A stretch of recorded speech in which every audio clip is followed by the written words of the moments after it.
I'm panicking. I get my phone in my hand, I call 911. After I heard the glass shattering and the pounding, we heard like really heavy footsteps. And I said to the dispatcher, he's in our apartment. And I just remember feeling like frozen with fear. From HV Studio, this is Unnerved.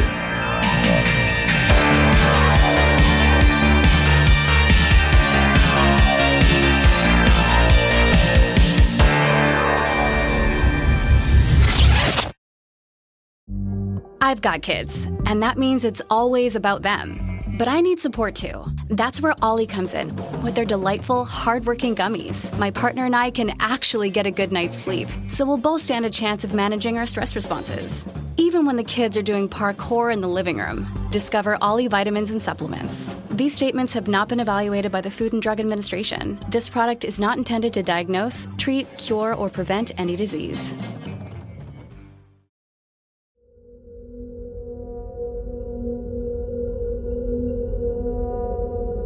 Welcome back to the Unnerved Podcast. It's where normal people share their abnormal stories, and if you enjoy true stories of the strange and terrifying, then you're in the right place. I'm your host, Chris Fricke.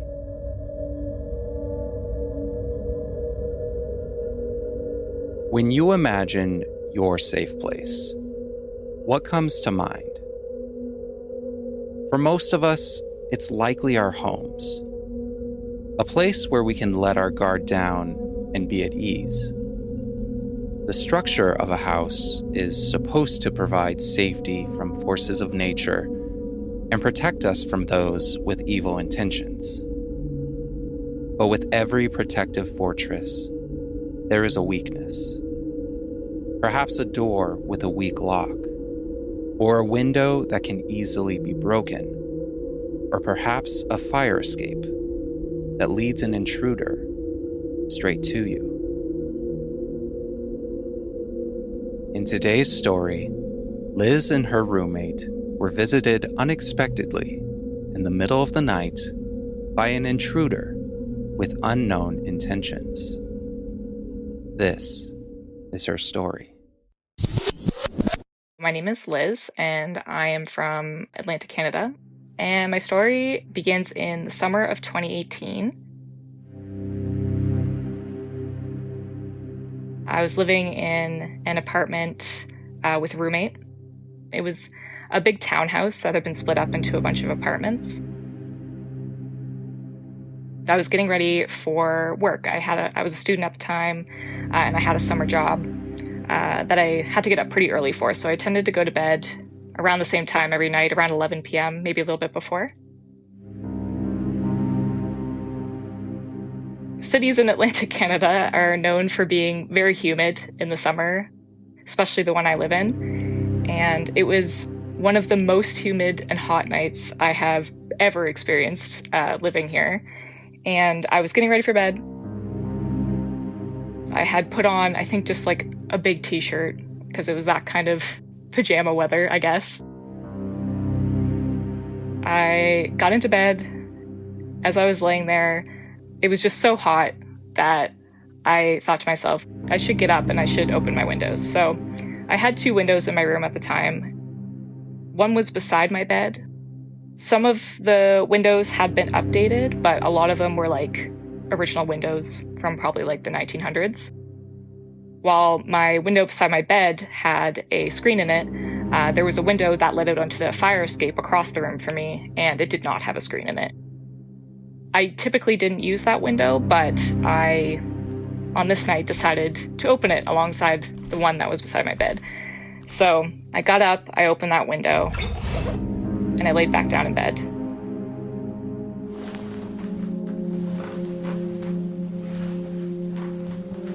I couldn't get comfortable. I was just tossing and turning. It was so hot. It was so humid. The windows weren't really giving the relief I needed, but I had two thoughts kind of running through my head at the time, and I'm kind of an anxious person, so this is pretty common to happen. The first one was, what if there's a fire and I'm only wearing a big t-shirt to bed? And the second one was, what if an animal comes through my window, or a bird or something? Because even though I live in a city, there's still raccoons, there's pigeons, there's starlings, there's things like that around. So I just couldn't get those thoughts out of my head. I decided to get up. I put on some PJ shorts or pants, I can't remember which, and I went over to the fire escape window because it doesn't have a screen in it, and I closed it and I locked it. I got back into bed. It was probably a little after 11 p.m. at this point, and I managed to fall asleep.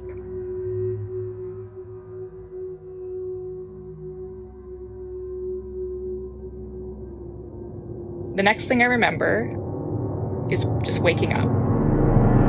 I remember looking down at the foot of my bed because I had my phone charging on this kind of charging station, so it was sitting upright, and I could see the time, 12:40 a.m. I wasn't a person that would typically just wake up randomly throughout the night, especially when I'd only been asleep for like an hour and a half or so at that point. I just remember kind of like sitting up. Why am I awake? I kind of felt like this like acute sense of like something woke me up and I need to know what it is.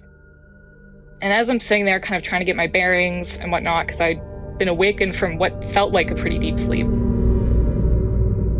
some movement across the room caught my eye.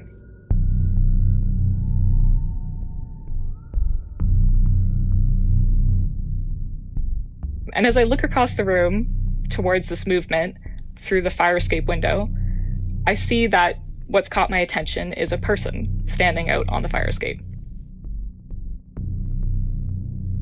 My first thought was, oh, what is my roommate doing out on our fire escape at almost 1 a.m? Like, she has a job, she works tomorrow too, I don't know what's going on here. After seeing this person, a glimpse of this person, I decided to get up and just go check on her to make sure everything was okay. My roommate's room had the door that went out into the fire escape. It was like French doors. They weren't really interior doors, but she had like an exterior door just right in her bedroom, essentially. So I remember getting up, and I had a deadbolt on my bedroom door actually at the time. It wasn't a very good one, so I undid that, and I opened my bedroom door, and I turned right to go down the hallway towards her room because we were kind of at different ends of the apartment. As I turn down the hall, I am suddenly aware that my roommate is running down the hallway towards me. And she's kind of pulling on clothes haphazardly. I'm like very confused because like 2 seconds ago she was out on the fire escape. Now she's standing right in front of me. Like, I have no idea what's happening here. As she runs up to me, she just says, "Someone's trying to get in my room." And I just remember feeling like frozen with fear. I'm panicking. Let her into my room, close the door, I close the deadbolt, press my back against the door, I get my phone in my hand, I call 911.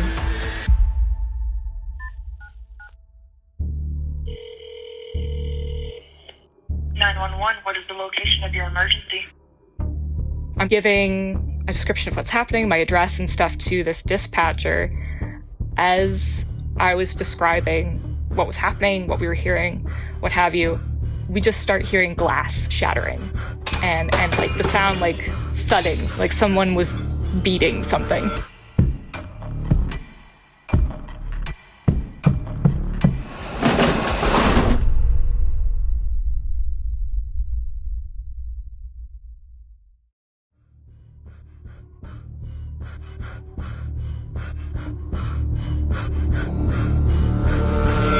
After I heard the glass shattering and the pounding, we heard like really heavy footsteps. And I said to the dispatcher, he's in our apartment.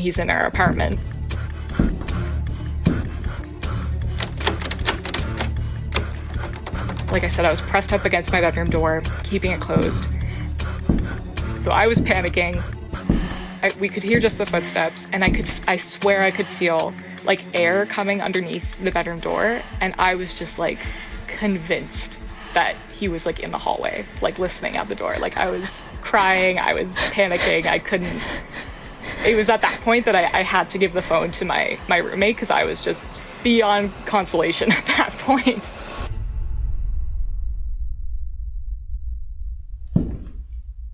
We heard these footsteps, but they eventually got quieter. We were like, okay, that's interesting. And my roommate actually then at that point climbed onto my bed, which was near this other window, and she looked out into our backyard and she saw a guy run across our yard and he jumped the fence.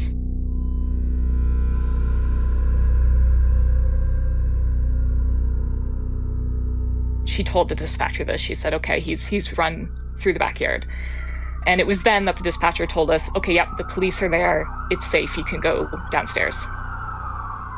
I think we took a minute because we were both just so rattled still. We stayed in my bedroom for another minute or two and then eventually worked up the nerve to open the deadlock and to just run downstairs.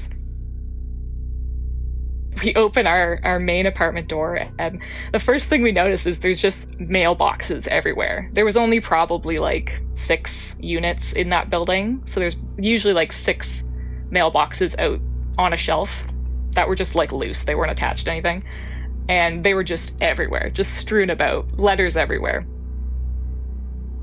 We walked outside, and there was more mailboxes out on the street, and one of our neighbors, our downstairs neighbor, actually said that she had heard this commotion and looked out the window, and this guy had just thrown a mailbox at her window.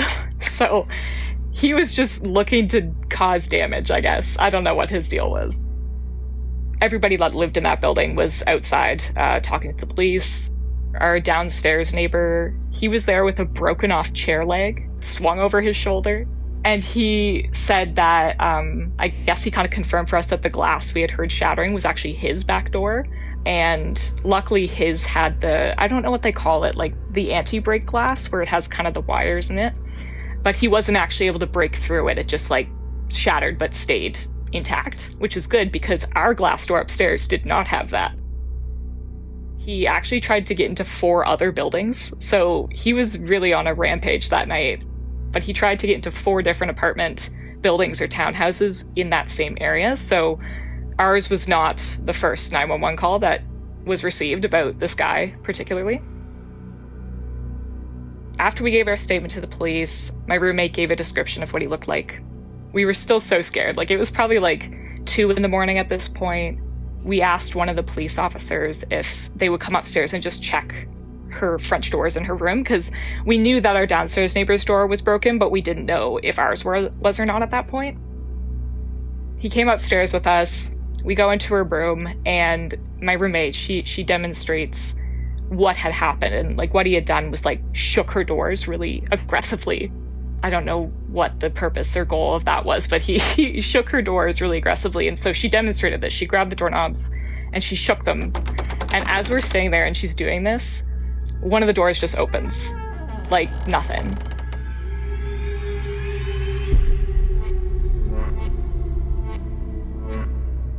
I remember her just standing there and being like, well, that was close.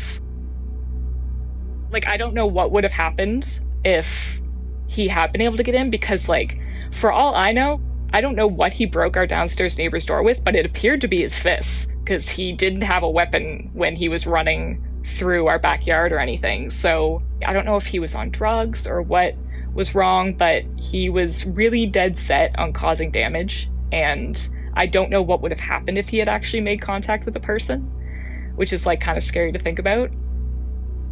The other thing is, like, if I had left my fire escape window open. Old houses, they had big windows, and you could certainly climb through this window, which is the purpose, because if there was a fire, you need to be able to climb out of the window onto the fire escape.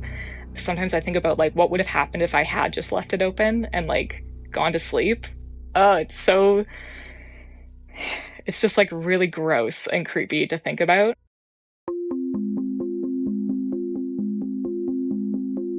I do think he was apprehended. I think I saw it in the news the following day or a couple days later, but I don't think he actually faced any jail time for it, because all he did, I guess in quotes, is property damage. he didn't actually serve any time for it. He might have had to pay a fine or something like that. I'm not sure. But for all I know, like, I might have walked by him on the street and wouldn't even know. And I think that's also really creepy. Just like not knowing. Don't know what this guy's name is. Don't know what he looks like. He didn't serve any time. He's just out and about in the world. And I know so many people who don't lock their doors and don't lock their bedroom windows. Even though no one got hurt in the end and it turned out okay, just like use this as a cautionary tale to always lock your door to your apartment, always lock your windows, because you just don't know who is out there and what their intentions are.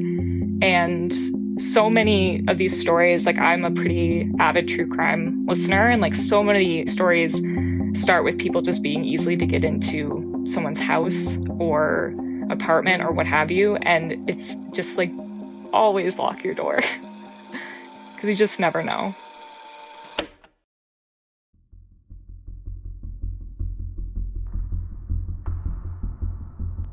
The regional police released a statement the day of the incident saying that they responded to a report of a man trying to break into numerous apartments. Upon arrival, officers became involved in a foot pursuit with the suspect. The 24-year-old male was arrested and would face 2 property damage charges. Although Liz's apartment wasn't directly entered, knowing that their home could have so easily been invaded is unsettling. Their building's fire escape gave the culprit easier access to the residents' windows. A structure that was meant to save lives, in this instance, made them more vulnerable. And Liz isn't the only person whose fire escape has given an intruder easy access. Looking for a bold burglar who is scaling fire escapes to break into apartments in Queens. Police say this is the man they're looking for in connection with a string of apartment burglaries in Rego Park, Queens. Andres Tedesco says he knows the suspect broke into his apartment on Saunders Avenue because the grocery bag and loot the man is carrying in this surveillance video belongs to him. He took 2 computers, some of my girlfriend's cameras, and unreplaceable jewelry. Tedesco wasn't home on the afternoon of February 8th when police say the burglar scaled this fire escape up to the 3rd floor, forcing open Tedesco's bathroom window. When I opened the door and I saw like everything was ransacked, it was awful. Chris Wu says he knows the feeling. He's among 3 tenants in Tedesco's apartment building allegedly burglarized by this same man. Police say on New Year's Eve afternoon, the burglar climbed this fire escape, broke in through Wu's kitchen window, and took off with his wife's jewelry. We turn around, look at her dresser, and her entire dresser was just rummaged through. My wife just panicked. She just started freaking out, and I was like, oh my gosh. And then we realized somebody had been in the house. Police believe the same suspect is responsible for at least 5 break-ins here in the Rego Park area, and he's pretty brazen, breaking into most of the apartments during daylight hours. It was definitely very violating. Definitely we still live with a heightened sense of awareness. And a heightened security system. The Wus now have new window locks and alarms to make sure they're not victimized again.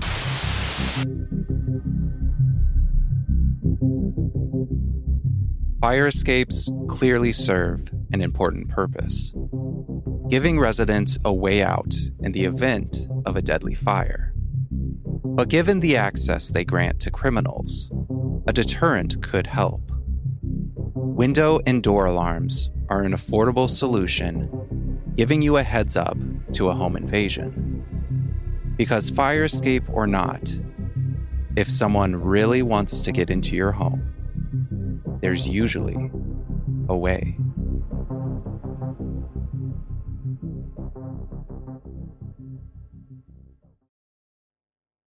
Thanks again for listening to Unnerved. If you enjoyed this episode, please share it with your friends and leave a review wherever you get your podcasts. And if you want to see photos related to each episode, be sure to follow our Instagram at unnervedpodcast. Until next time, take care.